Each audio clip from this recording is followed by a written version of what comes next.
All right, this is a follow-up to the last few videos that I've done on Serbia. Two of those videos are on Patreon, so join me there if you wish to see them. In this video, I want to bring it all together.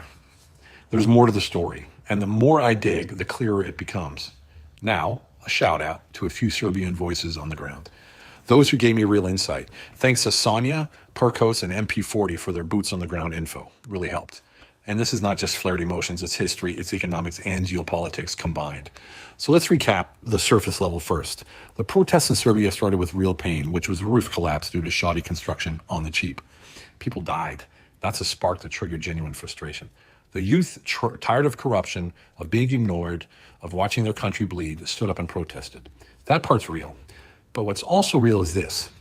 Those protests are now being weaponized. And that's the piece people missed in my video. I'll be more clear for those who didn't get my point yesterday. Because right now, Serbia is becoming the battlefield between East and West. Russia and China on one side, and the EU and the US on the other side. Serbia sits smack dab in the middle, geographically, politically, and strategically. And whoever controls Serbia controls part of the buffer zone between the two worlds.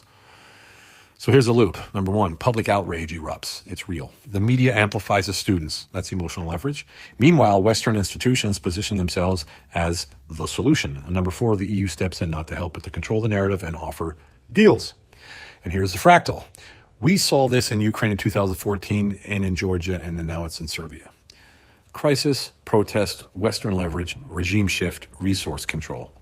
But the real signal? Well, it's not just about Vučić. It's not even just about lithium anymore. This is about strategic control of the Balkans.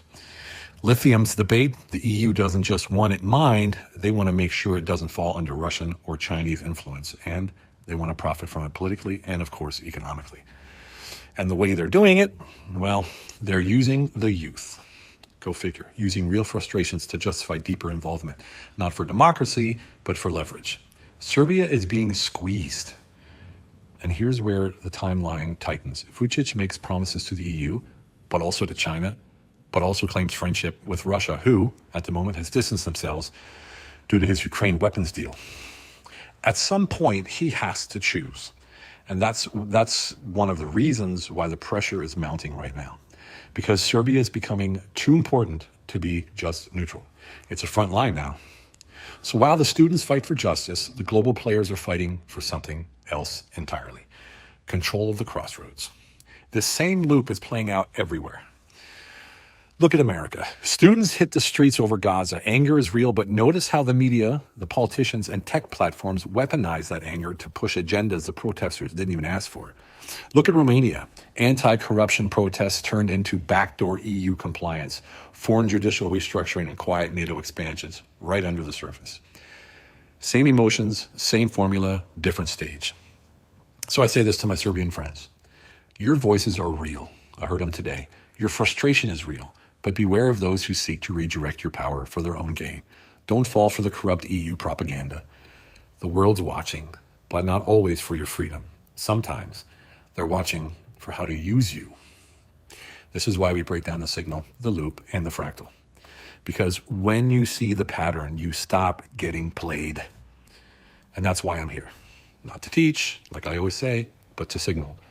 Hey, by the way, join me on Patreon where we go deeper, where we stay ahead of the headlines, and where we speak truth uncensored. Love to see you on the inside.